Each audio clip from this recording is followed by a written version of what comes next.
ఇప్పుడు నేను చెప్పేది ఒకసారి ఆలోచించండి. ఇవాల్టి నుంచి 10 సంవత్సరాల తర్వాత ఇండియాలో ఫ్యాక్టరీస్ అవ్వచ్చు, ఇళ్ళు అవ్వచ్చు, డేటా సెంటర్స్ అవ్వచ్చు, ఈవీ ఛార్జింగ్ స్టేషన్స్ అవ్వచ్చు. ఓవరాల్‌గా ఎలక్ట్రిసిటీ అనేది చాలా చాలా వినియోగం అయితే ఉంటుందండి. అయితే చాలా రకాలుగా ఎలక్ట్రిసిటీని మనం జనరేట్ చేస్తున్నాం. బట్ ఫైనల్‌గా డబ్బులు సంపాదించే వాళ్ళెవరు? ఇప్పుడు అందరూ సోలార్ ప్యానెల్స్ అంటున్నారు, విండ్ ఎనర్జీ అంటున్నారు, లేదు అంటే న్యూక్లియర్ ఎనర్జీ అంటున్నారు.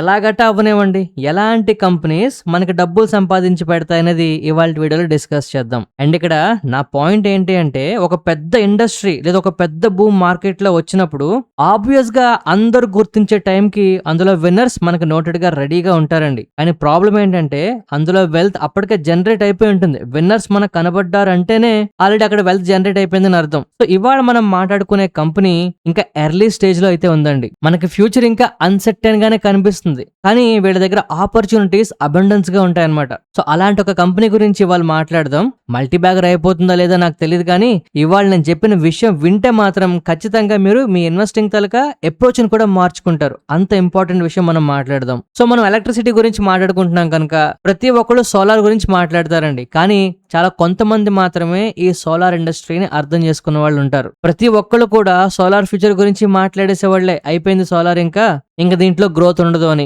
ఒక్కసారి ఆయిల్ క్రైసిస్ వస్తాయని ఎవరైనా ఎక్స్పెక్ట్ చేశారా? వచ్చిన తర్వాత ఏమైందో చూసారా? సో ఇక్కడ ఒక ఇంపార్టెంట్ క్వశ్చన్ మిమ్మల్ని అడుగుతానండి, ఆన్సర్ చేయండి. ఒకవేళ సడన్ గా నెక్స్ట్ 2-3 సంవత్సరాల్లో సోలార్ తాలూకా డిమాండ్ డబుల్ అయితే పరిస్థితి ఏంటి? ఎవరు బెనిఫిట్ అవుతారు? ఇన్స్టాల్ చేసేవాళ్ళ, లేదు సోలార్ సెల్స్ ని డిస్ట్రిబ్యూట్ చేసేవాళ్ళ, లేదు గవర్నమెంటా? ఏ కంపెనీలు మనకి సోలార్ తాలూకా కంప్లీట్ స్ట్రక్చర్ లో లాభాలు పొందే వాళ్ళుగా ఉంటారండి? చాలా మంది ఏమనుకుంటారంటే, ఏ కంపెనీస్ అయితే యాక్చువల్ గా సోలార్ సెల్స్ ని మ్యానుఫ్యాక్చర్ చేస్తారో వాళ్ళే ఎక్కువ లాభాల్లో ఉంటారు అనుకుంటారు. అండ్ హెడ్ లైన్స్ కూడా మీకు అవే చూపిస్తుంటాయి. అందరూ అక్కడితో ఆగిపోతారండి. కానీ కొంతమంది మాత్రమే ఎంటైర్ వాల్యూ చైన్ లోకి వెళ్తారంటే సోలార్ ఇండస్ట్రీ మొత్తం మీద ఎక్కడ గ్రోత్ ఉందో వెతికి పట్టుకుంటారండి. సో ఒక సోలార్ ఇండస్ట్రీ ఇప్పుడు మనం ఎగ్జాంపుల్ గా తీసుకుంటే, సోలార్ సెల్స్ తయారు చేసే కంపెనీస్ ఒక్కటే కాదండి, చాలా రకాల విన్నర్స్ అందులో ఉంటారు. మ్యానుఫ్యాక్చరింగ్ చేసే వాళ్ళు అయితే దాన్ని డిస్ట్రిబ్యూట్ చేసే వాళ్ళు ఉంటారు, తర్వాత సర్వీస్ ఇచ్చే వాళ్ళు ఉంటారు, టెక్నికల్ సపోర్ట్ ఇచ్చిన వాళ్ళు ఉంటారు. మన ఇండియాలో కేవలం వేళ్ల మీద లెక్క పెట్టొచ్చు ఇప్పుడు సోలార్ సెల్స్ ని మ్యానుఫ్యాక్చరింగ్ చేస్తున్న వాళ్ళు. అందులో ఆల్రెడీ కొన్ని టాప్ కంపెనీస్ గురించి మనం మాట్లాడుకున్నాం. బట్ ఇవాళ మనం మాట్లాడుతున్న కంపెనీకి ఇంకాస్త అడ్వాంటేజ్ కూడా ఇప్పుడు కనిపిస్తుందండి మిగిలిన మ్యానుఫ్యాక్చరర్స్ తో కంపేర్ చేసుకుంటే. ఫర్ ఎగ్జాంపుల్ ఇప్పుడు ఒక స్మార్ట్ ఫోన్ తీసుకుందాం.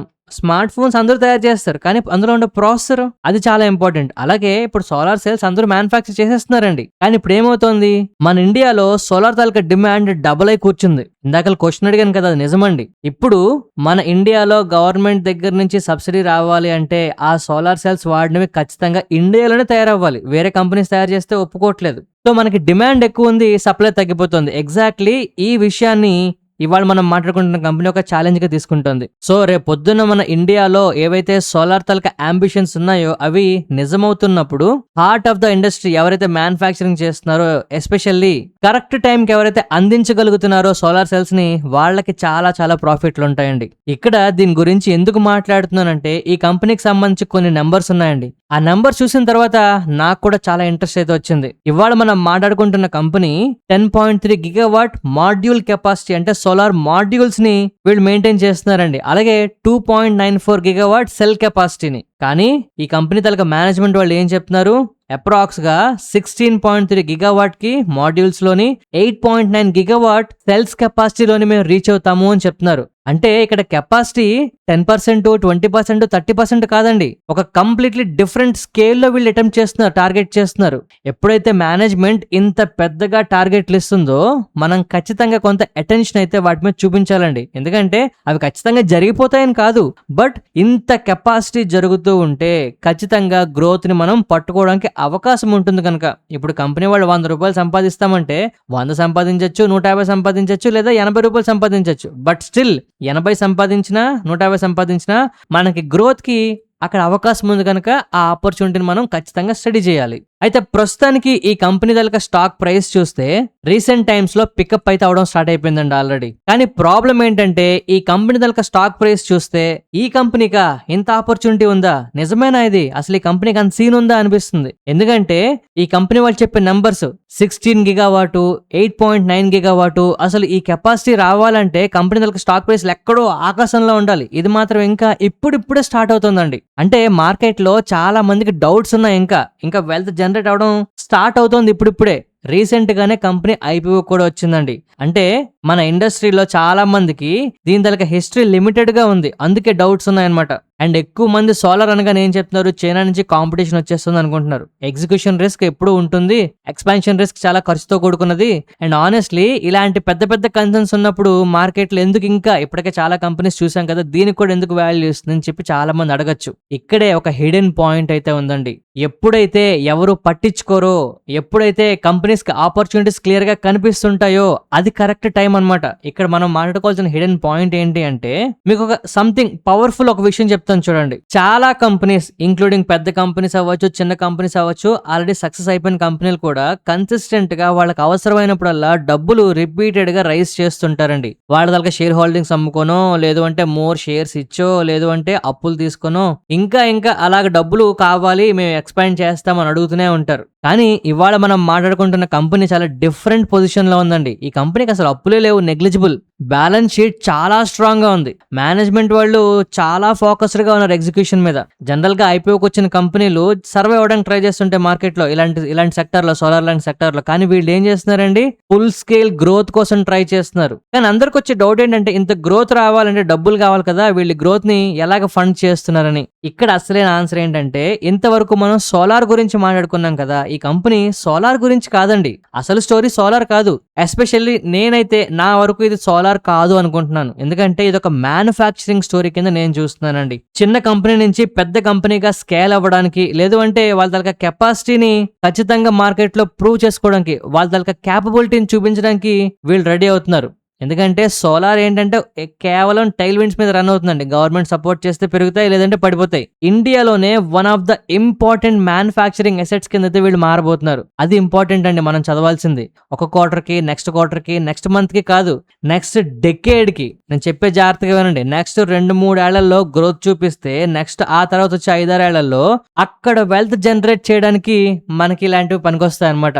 జనరల్ గా ఇలాంటి కంపెనీస్ గురించి అందరూ తప్పుగానే ఆలోచిస్తారు. బజాజ్ ఫైనాన్స్ ఇప్పుడు అంటే అబ్బా ఎంత మంచి కంపెనీ, ఎంత వెల్త్ జనరేట్ చేసింది అనుకున్నారు. కానీ అది మొదలైన కొత్తలో అది కూడా పెన్నీ స్టాకే. మనం ఇవాళ ట్రెంట్ చూసి అబ్బా సూపర్ అనుకుంటున్నాం, కానీ ఒకప్పుడు ట్రెంట్ మామూలు స్టాక్. ఆర్డినరీ కంపెనీస్ ఇబ్బందుల్లో ఉన్నట్టు కనిపిస్తుంటాయి, ఎదురుగుండా ఆపర్చునిటీస్ చూపిస్తున్నా ఎవరు పట్టించుకోరు. అలాంటి వాటిని మనం స్టడీ చేయాలి. మోస్ట్ మల్టీ బ్యాగర్స్ చాలా ఆర్డినరీగా, ఫ్యూచర్ అన్సర్టైన్ గా, ఇది అసలు దీని మీద జరుగుతుందా అనే నమ్మకం లేనట్టే ఉంటాయండి. కానీ అవి నెమ్మదిగా టైంతో పాటు వాల్యూని జనరేట్ చేసేస్తుంటాయి. ఎక్స్ట్రాడినరీ కంపెనీస్ గా మారిపోతాయి. ఆ మారిపోయిన తర్వాత అందరూ మాట్లాడతారు. కానీ ఇవాళ మనం మార్కెట్ ఇంకా రివార్డ్ చేయకముందే, ఆపర్చునిటీస్ ఫుల్ ఫ్లెడ్జ్డ్ గా కంపెనీ యూటిలైజ్ చేసుకుని పెరిగిపోకముందే మనం దీని గురించి మాట్లాడుతున్నాం. సో ఇప్పుడు ఇవాళ మనం మాట్లాడుతుంటున్న ఈ కంపెనీ గురించి నా ఒపీనియన్ నేను క్లియర్ గా ఇస్తానండి. ఇదేం రికమెండేషన్ కాదు, టార్గెట్ చెప్పడం అంతకన్నా కాదు, జస్ట్ ఒక ఒపీనియన్. ప్రస్తుతానికి మార్కెట్లు ఏంటి అంటే ఒక ప్రయత్నం చేస్తానండి. కంపెనీకి ఎంత గ్రోత్ ఫ్యూచర్ లో ఉంటుంది, దీనికి పొటెన్షియల్ ఉంది కనుక ఎంత వరకు ఇది యూటిలైజ్ చేసుకుంటుందని. చాలా మంది ఏంటి అంటే ఒక సోలార్ మ్యానుఫ్యాక్చర్ ని కంపెనీలో చూస్తున్నారండి. కానీ నేను ఒక లార్జ్ లీగ్ లో, అంటే ఇండియాకి అర్జెంట్ గా అవసరం వచ్చింది, ఆ అవసరాన్ని తీర్చగలిగే ఒక మ్యానుఫ్యాక్చరింగ్ కంపెనీగా నేను చూస్తున్నా. అది సోలార్ అయింది అంతే. ఇది సక్సీడ్ అవుతుందా, లేదు మల్టీబ్యాగర్ అయిపోతుందా ఎవరు చెప్పలేరు. But growing industry, capacity expansion, strong balance sheet, manufacturing importance, exactly government దగ్గర నుంచి సపోర్ట్, ఇండస్ట్రీ టైల్ విండ్స్, ఇలా అన్ని విషయాల్లోని ఈ కంపెనీ సాటిస్ఫాక్టరీగా కనిపిస్తుందండి.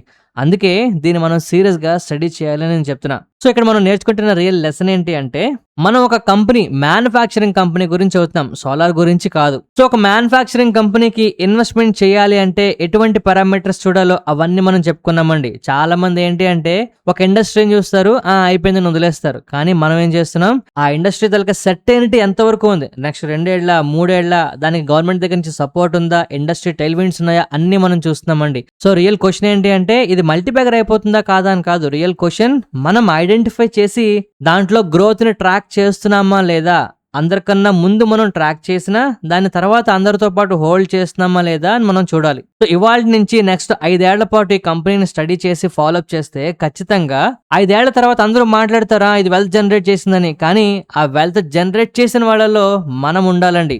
అది నా ఆలోచన. అయితే మరి ఇంత చెప్పి ఈ కంపెనీ పేరు చెప్పలేదేంటి అనుకుంటున్నారా? కంపెనీ పేరు ఎంవి ఫోటోవాల్టిక్. సో ఈ వీడియోలో ఒక మల్టీ బ్యాగర్ ని పికప్ చేయడానికి కావాల్సిన స్కిల్ గురించి మనం మాట్లాడమండి. స్టాక్ ప్రైస్ కాదు, ఫ్యూచర్ టార్గెట్లు కాదు. ఒక కంపెనీ బిజినెస్ గ్రోత్ అవ్వడానికి ఆపర్చునిటీ ఉందా, ఎగ్జాక్ట్లీ ఆ బిజినెస్ గ్రోత్ రావడానికి ఎలాంటి సపోర్ట్, ఎలాంటి టైల్ విండ్స్ మార్కెట్ లో ఉన్నాయి, దాన్ని కంపెనీ అచీవ్ చేయడానికి ఏం చేస్తుంది, ఈ విషయాల గురించి మనం మాట్లాడుకున్నాం. ఇదే విషయం ఏ మ్యానుఫ్యాక్చరింగ్ కంపెనీకి మీరు చూసినా వాటిల్లో మనకి ఆపర్చునిటీస్ బ్రహ్మాండంగా కనిపిస్తాయండి. అందులో ఎటువంటి సందేహం లేదు. ఇండిపెండెంట్ గా మనం ఎప్పుడైతే ఒక కంపెనీ గురించి ఇలా ఆలోచించగలుగుతామో దాని ఫ్యూచర్ గురించి ఖచ్చితంగా డాట్స్ ని మనం కనెక్ట్ చేయగలుగుతాం. అవకాశాలు వచ్చినప్పుడల్లా మనం వాటిని స్పాట్ చేయగలుగుతాం. సో ఈ విధంగా ఐడెంటిఫై చేయడం అనేది మనం ప్రతి వారం చేస్తుంటామండి. మన వర్క్ షాప్ లో కూడా చెప్తుంటాం. అవకాశం ఉన్న వాళ్ళు ఒకసారి వాట్సాప్ నెంబర్ కి హాయ్ అని మెసేజ్ పెడితే వర్క్ షాప్ డీటెయిల్స్ కూడా పంపిస్తానండి. ఒకసారి చూడండి. ఈ వీడియో నచ్చితే తప్పకుండా మన వీడియోకి లైక్ చేయండి, మన ఛానల్ కి సబ్స్క్రైబ్ చేయండి. సో మరొక మంచి స్టాక్ అప్డేట్ తో మళ్ళీ కలుద్దామండి. ధన్యవాదాలు.